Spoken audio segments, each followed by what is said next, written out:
In the 1980s, experts declared miles of the Sahel permanently dead, ruined lands with no hope of return. Yet one farmer, Yakuba Sawadogo, began digging simple holes. Governments ignored him, and neighbors called him crazy.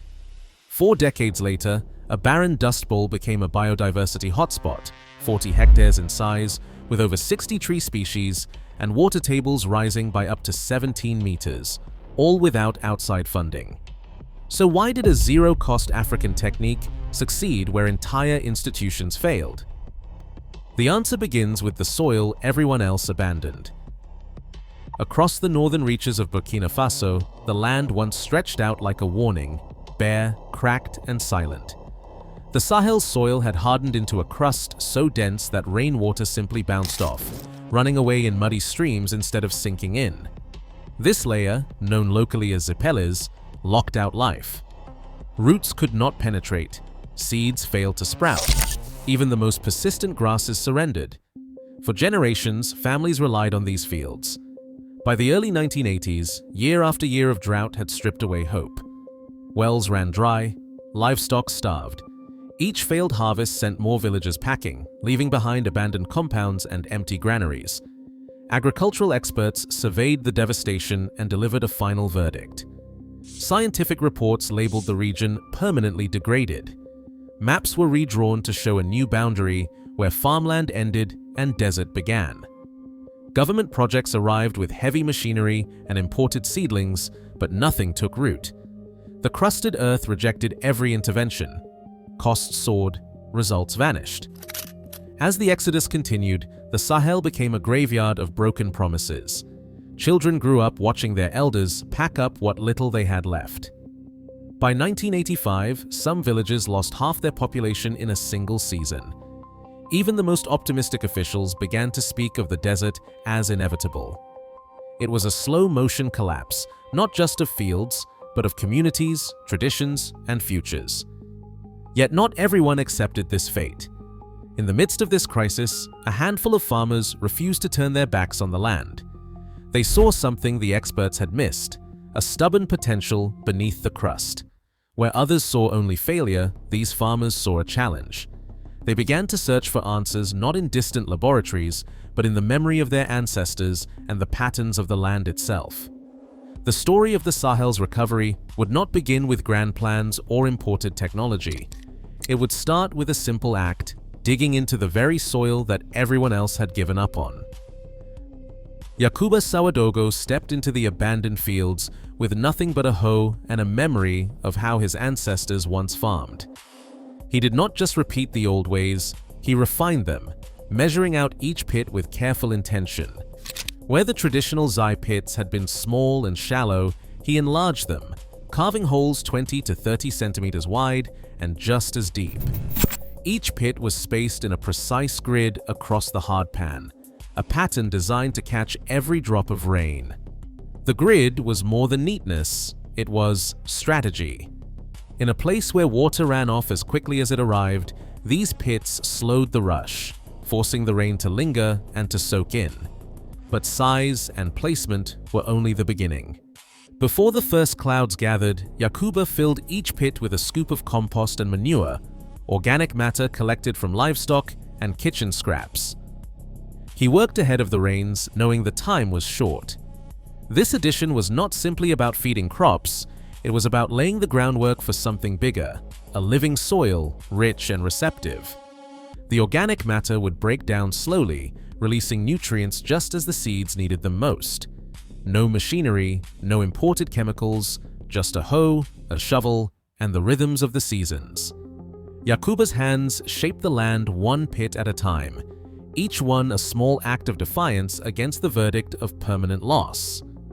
As he moved across the field, the grid expanded, hundreds of pits lined up like chess pieces on a board.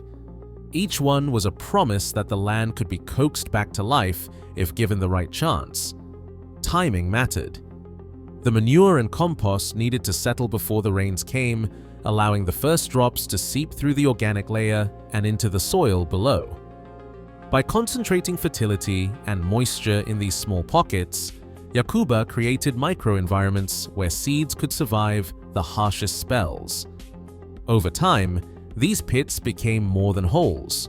They became nurseries, each one a test of patience and faith in the land's hidden potential.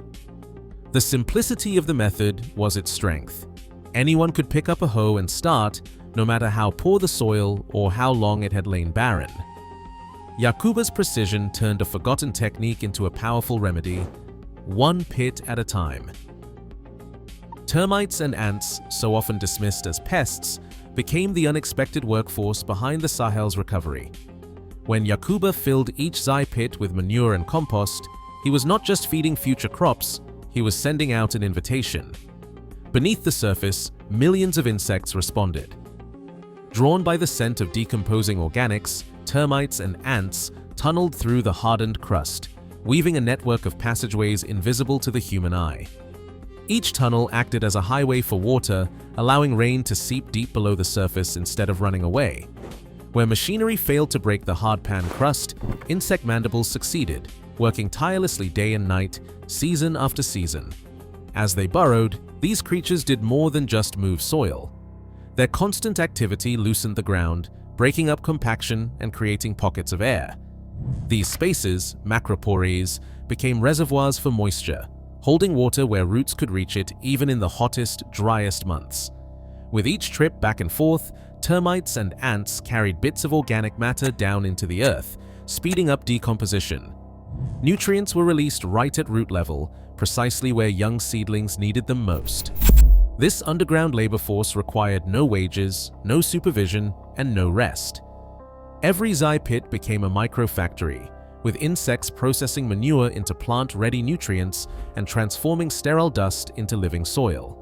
Farmers who once saw these creatures as enemies learned to recognize them as partners, engineers capable of reshaping entire landscapes.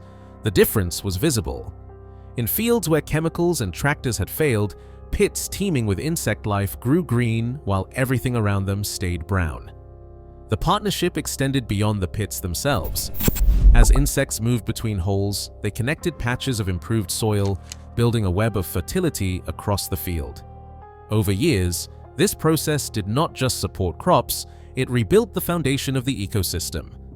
The soil regained its structure, its ability to hold water and support life.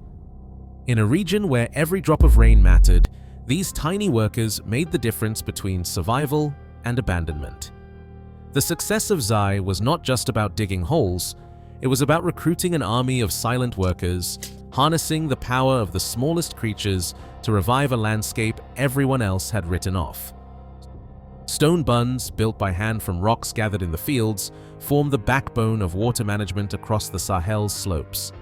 These low, sturdy lines run along the contours of the land, tracing the gentle rise and fall of the terrain. With each stone set in place, the ground's natural shape is reinforced, turning what was once an open invitation for runoff into a series of quiet barriers. When the rains come, water no longer rushes away in torrents that strip soil and leave gullies behind. Instead, the stone bunds slow the flow, spreading it out across the hillside. Rainwater lingers, pooling behind the stones, seeping gently into the earth instead of vanishing downstream. This simple act, reusing field stones that once hindered the plow, transforms them into tools of restoration. The process requires no purchases and no outside materials. Every rock that once signaled frustration now becomes a resource, its placement guided by the experience of those who know the land best. As the bunds snake across the slope, they collect the energy of the rain, turning destructive force into nourishment for the soil below. The effect is not limited to the surface. By holding water in place, the bunds feed it laterally across the field, guiding moisture toward the waiting zai pits. Each pit, already primed with organic matter and insect life, becomes a reservoir, catching and storing water that would have otherwise been lost. The combination is greater than the sum of its parts, stone bunds and zai pits working together to capture every possible drop. Community labor shapes these lines each season, with neighbors joining to move heavy stones and align them just so away. The work is shared, the design adjusted by the eye and memory of those who have watched the land change over decades. This collective effort not only protects individual fields, but also knits together entire landscapes, linking farms into a patchwork of resilience that stretches across villages and valleys. In places once scoured by erosion, grass and seedlings begin to take hold behind the stones. Soil that once washed away in a single storm now stays put, anchored by roots and shaded by new growth. The land, once written off as lost, becomes a living reservoir, its transformation set in motion by nothing more than patience, teamwork, and the stones beneath their feet. Where once only dust and silence stretched to the horizon, a living woodland now stands. On 40 hectares of land once written off as dead, the air carries the scent of leaves, the hum of insects, and the calls of birds nesting in the canopy. The transformation is visible in every direction. Tall native trees reach for the sky, their crowns forming a patchwork of shade that cools the ground below. Beneath them, shrubs and smaller plants fill the gaps, creating layers of life from the tallest branches to the forest floor. This is not a plantation nor a monoculture. It is a mosaic of diversity, shaped by time and the quiet persistence of simple methods. More than 60 species of trees and bushes have taken root here. Some arrived as seeds on the wind, others dropped by birds, or were carried in the fur of passing animals. The zai pits, carefully dug and enriched with compost, became nurseries for native acacias, shea trees, baobabs, and dozens of lesser-known species. Year by year, these pioneers established themselves, their roots breaking through the old hardpan, their leaves returning organic matter to the soil. The forest now holds medicinal plants, fruit trees, and timber species, resources that sustain both people and wildlife. The structure of the woodland tells its own story. Sunlight filters through a full canopy, dappling the understory where shade-loving plants thrive. Grasses and herbs form a living carpet, anchoring the soil and feeding insects, birds, and grazing animals. The return of so many species signals more than just greenery, it marks the restoration of a functioning ecosystem. Pollinators find flowering plants throughout the seasons. Birds and small mammals nest and forage in the branches. Even the soil, once sterile and compacted, teems with life. Each layer supports the next, creating stability and resilience against drought and heat. This forest did not appear overnight. Decades of patient tending, guided by observation and tradition, allowed the land to heal on its own terms. The result is not just a stand of trees, but an entire community of plants and animals, each contributing to the whole. Where experts saw only emptiness, the evidence now stands tall, a living, breathing woodland, rich with species that once seemed lost to memory. Beneath the dense woodland of Gurga, the most dramatic change remains, hidden from view. Where villages once abandoned dry wells, water now rises close to the surface, 5 meters, sometimes as much as 17 meters higher than before. Rainwater, once lost to runoff or evaporation, now seeps through layers of soil, drawn down by a network of insect tunnels and the careful placement of zai pits. This underground reservoir stores rainfall from the brief wet season, releasing it slowly over the months that follow. In communities that once rationed water for 8 months of the year, wells now provide a steady supply even during long dry spells. The impact is not limited to a single farm or family. Over the decades, the zai technique has spread from Yakuba's original 40 hectares to fields across Burkina Faso and into neighboring countries. Farmers who once watched their land wither have adopted the method, transforming tens of thousands of hectares once written off as lost. The spread is organic and relentless. No government mandate, no expensive training programs. A neighbor sees a green field in the midst of drought, asks a question, and within days, another patch of land is covered with pits and compost. Recognition has followed the results. In 2018, Yakuba Sawadogo received the Right Livelihood Award, often called the Alternative Nobel, for turning barren land into forest and proving that farmer-led innovation could restore entire landscapes. 2 years later, the United Nations named him a Champion of the Earth, their highest environmental honor. These awards did not come for theory or promise, but for the undeniable evidence of transformation, living forests, flowing wells, and thriving communities. The contrast with large-scale government efforts could not be clearer. While the zai technique spread with almost no external funding, Top-down programs like China's 3 North Shelter Belt cost more than $13 billion and suffered tree mortality rates as high as 85%. In the Sahel, government projects planted rows of imported seedlings, built irrigation systems, and brought in heavy machinery, only to see most efforts collapse when funding dried up. The Zai method, by comparison, required only labor, patience, and local knowledge. The cost was nearly nothing.